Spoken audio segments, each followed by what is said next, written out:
Alright, today we are going to make some foldable notes on solving order of operations problems.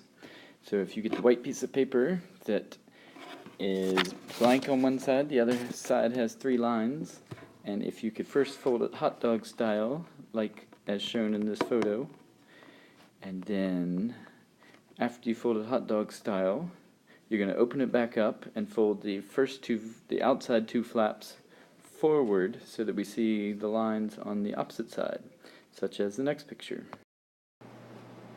Alright, here is a picture of when I unfolded the hot dog style, and now I've folded both outside flaps in, and you can see the lines on top.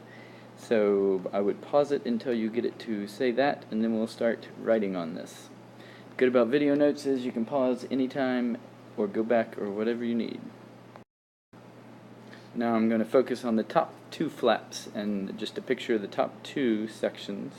So in a minute you are going to see just these 2 sections.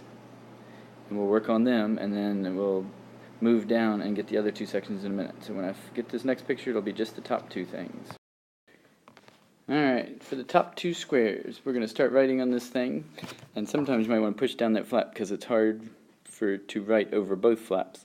But we are actually just going to start writing, and I'm using my finger so it's not pretty, but in pen or marker or whatever you want, we are going to make a big G, because that's the first part of what you do. Make your G as pretty as you want, and we're going to say that's grouping, so I'm going to write the word grouping over here. Again, I'm writing my fingers, so it's not going to be pretty, because grouping symbols are the first thing you do in the order of operations. Next thing you're going to do are the exponents. So if I'm going too fast, just pause it. But I'm going to write a big E, because exponents are the next thing you do. So I'm going to write exponents in there.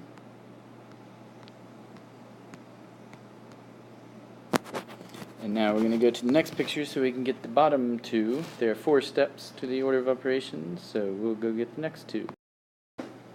Okay, now we're in the 3rd step, so we're 3rd set of boxes down, and we're going to write an M there, or, and the or is important, D, which obviously probably stands for multiplication or divide.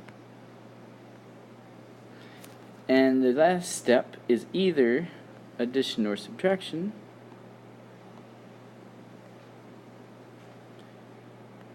Adding or subtracting. So now you're done with the front. Now we're going to open it up. Open up both doors like little barn doors, and we're going to write on the inside what these things actually mean. So at this point, I think we'll open it back up and we'll cut just the lines. So it'll only be cutting a 1/4 of the way through one side and a 1/4 of the way through the other side, so that the back will stay one page. And I will cut mine and show you with the next picture what it means. Ooh, the green doesn't like to work. Hold on just a second.